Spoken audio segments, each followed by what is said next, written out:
about this on my channel. I always come at things from a boxing fan standpoint. My mission statement for the channel is I look out for my interests as a boxing fan, and I look out for boxing fans' interests.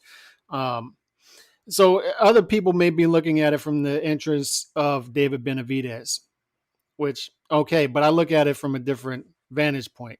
And let me frame it this way. I look at boxing this way: when you have different buckets, right? You have managers, promoters, network execs here in that bucket. Then you have sanctioning bodies in this bucket. Then you have fighters in this bucket. And then you have boxing fans in another bucket. I think managers, promoters, boxing network execs, A-side fighters have done a great job of programming boxing fans into talking like managers, promoters, network execs, and A-side fighters.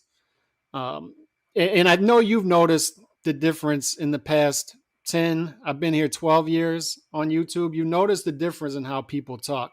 When we first came on the YTBC, more people spoke in the mind frame of the boxing fan. And the same thing on boxing Twitter. When I was on it 12 years ago, we spoke as boxing fans. Now it seems like everyone is talking about it in the interest of a particular fighter, a particular network. Look, man, I'm just a dude working hard during the week.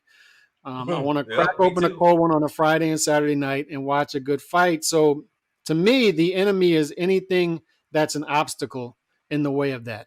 Anything in the obstacle of me watching a good fight is my enemy.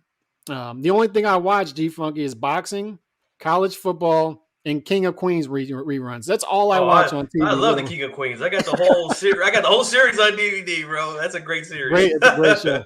Great show. Yeah. But that's all I watch. And being that it's all I watch, I don't like when something gets in the way of me seeing a good fight. I just don't. I don't like it. So I come at everything from my own interests. And I feel like that's not selfish. It's not selfish for me. Look, fighters are making great money now to fight average fighters. Look, fighters are being treated better now than ever before. But when you put too much in one of those buckets, you're taking away naturally from one of the other buckets. You can't have all those buckets full. Like, we're not all going to be happy.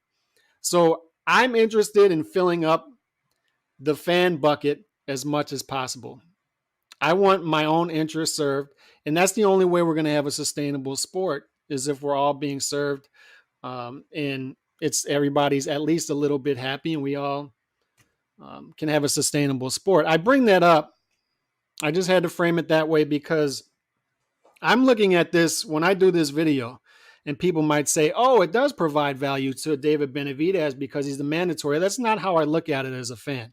I look at it as Benavidez versus Lemieux isn't a good fight for two reasons. One, he's a minus 2,000 favorite. So as a betting guy, I get no value off of that. Nothing. Yeah, there's nothing there. Because I can't bet Benavidez, and then Lemieux's not going to win the fight because it's set up for Benavidez to look good. So then it serves no interest for me as a boxing fan either, because I'm not going to know anything different about Benavidez on Sunday that I don't know sitting here on Friday. I just don't know anything different, right? So it just serves no purpose for me other than Benavidez is active again, and that's good for boxing because he is a talented guy. So I guess in a way it serves a purpose there. But other than that, man, I guess we can start off from that and go, because I have some other points, but I want to hear what you say about that. But there are some other points as far as track record that I have as well for some of these fighters at 160 and 168. And you said 147 has been a dumpster juice division, but 160 and 168 aren't far behind. I mean, besides north of 154, G-Funky, what has there been to be excited about other than Canelo fights? And Jermell becoming undisputed last week. Right. That division, 154 is a great division. 154 is a great division. But north of it, there's not much going on. 160 and 168. Guys are mixing it up at 175. But other than that, not much. No. Shout out to